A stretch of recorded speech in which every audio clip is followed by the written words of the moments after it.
নিজের সবটুকু যার জন্য ত্যাগ করেছেন, সেও কিন্তু একদিন বলবে, কেন করেছিলে? আমি কি করতে বলেছিলাম?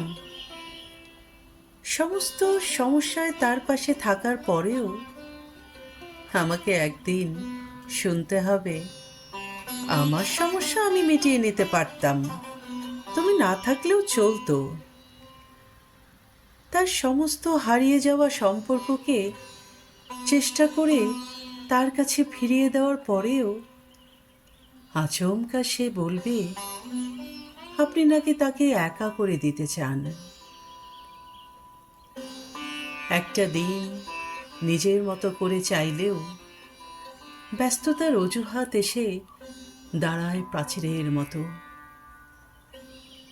আসলে অনুভূতিগুলো মরে গেলে রয়ে যায় শুধু যুক্তি আর তর্কের পাহাড়।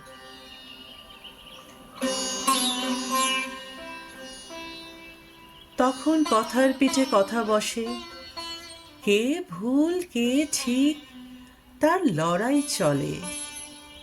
কারণ সেই বিশেষ অনুভূতিগুলো তখন মৃত।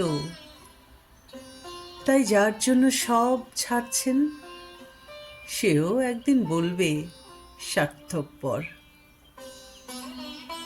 সেটা বুঝে নিয়ে ত্যাগ করুন, কষ্ট কম পাবেন। কারণ আমরা মুখে যতই বলি এক্সপেকটেশন রাখি না, আসলে ভিতরে ভিতরে কিছু চাওয়া তো রয়েই যায়। একটা একলা সন্ধ্যা, একটা নিশ্চিন্ত বিকেল, হয়তো তখনও চেয়ে যাই মনে মনে। তাই তো আঘাতগুলো আঘাত হয়ে আসে, আমরা আবার ভেঙে পড়ি। তাই মনকে বারংবার বলি, চল কঠিন হয়ে যাই। কিন্তু অবাধ্য মন তবু আশা করতে ছাড়ে না। আশা থাকলে আশা ভাঙবে, এটাই নিশ্চিত।